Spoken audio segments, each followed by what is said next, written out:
ମୁଁ ଚେନ୍ନାଇରେ ଥିଲି ରାଉଳଖୁଣ୍ଟାର ଆମ ଘର ମାନେ ରେସନ ଡିଲର ଫୋନ୍ କଲେ ଯେ ତମେ ତୁରନ୍ତ ଆସିକି ଦିଅ ଫିଙ୍ଗର ପ୍ରିଣ୍ଟଟା ଦିଅ। ତେଣୁ ଆମେ ଆସିଲୁ। ଆସିଲା ପରେ ମୋର ଦୁଇଟା ଝିଅ ଆମ ସ୍ୱାମୀ ସ୍ତ୍ରୀଙ୍କର ବଡ଼ ଝିଅର ନେଲେ କିନ୍ତୁ ମୋ ସାନ ଝିଅର ନେଲେ ନାହିଁ। କାହିଁକି ନେଲେନି? ଯେହେତୁ ମୋ ସାନ ଝିଅ ଛୋଟ ବେଳେ ମୁଁ ଆଧାର କାର୍ଡ଼ ତାର ଉଠେଇଥିଲି। ଏବେ ତାକୁ 7 ବର୍ଷ ହେଲାଣି, ତାର ଆଧାର କାର୍ଡ଼ ମୁଁ ଚେଞ୍ଜ କରିନାହିଁ। ତେଣୁକରି ତାର ଆଧାର କାର୍ଡ଼ ଆସିଲାନି, ଲିଙ୍କ ଆସିଲାନି। ସେ କହିଲେ ଯେ ତୁମେ ତୁରନ୍ତ ଆଧାର କାର୍ଡ଼ଟାକୁ ଉଠାଅ। ସୁଦୂର ଚେନ୍ନାଇରୁ ତତ୍କାଳ ଟିକେଟ୍ କରି କେବଳ ନିଜର ଆଧାର କାର୍ଡ଼ ସଂଶୋଧନ ପାଇଁ ଏଠାକୁ ଆସୁଛନ୍ତି। ରାସନ କାର୍ଡ଼ କଟିଯିବ ଏ ଭୟ ତାଙ୍କ ମନ ଭିତରେ ଘାରିଛି। ଏଭଳି ଏକ ମହିଳା ଯିଏକି ସନ୍ଧ୍ୟା 6 ପାଖରୁ ଏଠି ସକାଳୁ 10 ପର୍ଯ୍ୟନ୍ତ ପାହାଡ଼ ନିକଟବର୍ତ୍ତୀ ଅଞ୍ଚଳ ଭାଲୁ ପ୍ରଭାବିତ ଅଞ୍ଚଳରେ ଅପେକ୍ଷା କରୁଛନ୍ତି ଡାକ କାର୍ଯ୍ୟାଳୟ ଖୋଲିବ ଏବଂ ସିଏ ନିଜକୁ ସରକାରୀ ଯୋଜନାରେ ସାମିଲ କରିବା ପାଇଁ ନିଜର এই ଆଧାର କାର୍ଡ଼କୁ ସଂଶୋଧନ କରିବେ। ଆଲୋଚନା କରିବା କ'ଣ ଆଜ୍ଞା ସମସ୍ୟା ଏବଂ ଏଇ ଯେଉଁ ଆସିଲେ କିଏ ଆପଣଙ୍କୁ ଏଭଳି ଏକ କହିଲେ ବାର୍ତ୍ତା ଦେଲେ ବା ଆପଣ କେଉଁଠୁ ଖବର ପାଇଲେ ଏଠିକି ଆସିବା ପାଇଁ ଚେନ୍ନାଇରୁ କେମିତି କ'ଣ ଆସିଲେ?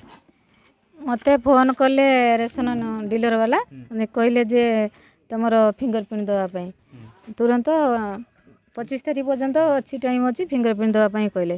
ତେଣୁକରି ଆମେ ତତ୍କାଳ ଟିକେଟ୍ କାଟିକି ଆସିଲୁ। ଆଉ ଆମର ମା ଛୁଆ ଆମେ 4 ଜଣ, ମୋର 2ଟି ଝିଅ।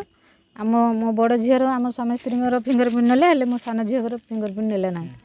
କାହିଁକି? ଯେହେତୁ ସେ ଛୋଟବେଳେ ମୁଁ ତାର ଆଧାର କାର୍ଡ଼ ଉଠେଇଥିଲି, ଏବେ ତାକୁ 7 ବର୍ଷ ହେଲାଣି, ତାର ଫିଙ୍ଗର ପ୍ରିଣ୍ଟ ନେଲେ ନାହିଁ। ସାନ ଝିଅ ପାଇଁ ଆସିଛି। ଡିଲର ବାଲା କହିଲେ ଯେ ତୁରନ୍ତ ତାକୁ ରେସନ କାର୍ଡ଼ ତାକୁ ଅପଡେଟ୍ କରିବାକୁ। କେତେବେଳଠୁ ଏଠିକି ଆସିଲେଣି ଏବଂ କ'ଣ କେମିତି କ'ଣ ତତ୍କାଳ ଆସିଲେ ଏବଂ ଏଠୁ ଫେରିବା ପାଇଁ କ'ଣ ଟିକେଟ୍ ବୁକ୍ କରିକି ଅଲରେଡ଼ି ଆସିଛନ୍ତି? ରିଟର୍ନ ଟିକେଟ୍ ବୁକ୍ ତ ଆମର ଶନିବାରକୁ ହେଇଛି। ଯଦି ଆଧାର କାର୍ଡ଼ ନ ହେଇପାରେ ପୁଣି କ୍ୟାନସଲ୍ କରିବାକୁ ପଡ଼ିବ। ସେଠୁ ବାହାରିବା କେମିତି କ'ଣ ଥିଲା? କାରଣ ତତ୍କାଳ ଟିକେଟ୍ ଆସିବା ଏଇ କେବଳ ଏଇଥିପାଇଁ।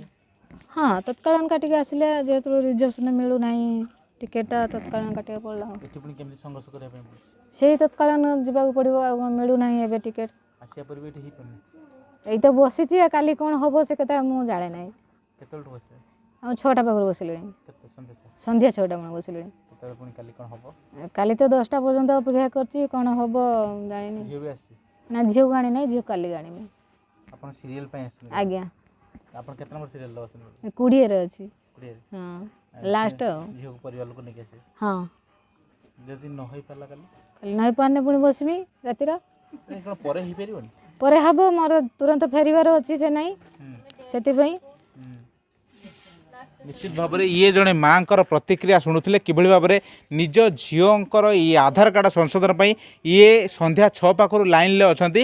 ପୁଣି ଏଠୁ ଆଧାର କାର୍ଡ଼ ସଂଶୋଧନ ପରେ ପୁଣି ରାଜ୍ୟ ବାହାରକୁ ଯିବେ, କାର୍ଯ୍ୟରେ ଯୋଗ ଦେବେ, ଯେଉଁଥିପାଇଁ ଏ ଯାବତ ସିଏ ରାତି ତମାମ ଲାଇନ୍ରେ ରହିବେ ଏବଂ ସକାଳୁ ହୁଏତ ତାଙ୍କର ଆଧାର କାର୍ଡ଼ ସଂଶୋଧନ ପ୍ରକ୍ରିୟାରେ ନିଜକୁ ସାମିଲ କରିବା ପାଇଁ ତାଙ୍କର ଏଇ ସିରିଏଲ୍ ପଡ଼ିପାରେ ଏବଂ ତାଙ୍କ ଝିଅଙ୍କୁ ମଧ୍ୟ ଡକାଇ ଘରୁ ଏଠାରେ ଆଧାର କାର୍ଡ଼ ସଂଶୋଧନ କରିପାରନ୍ତି।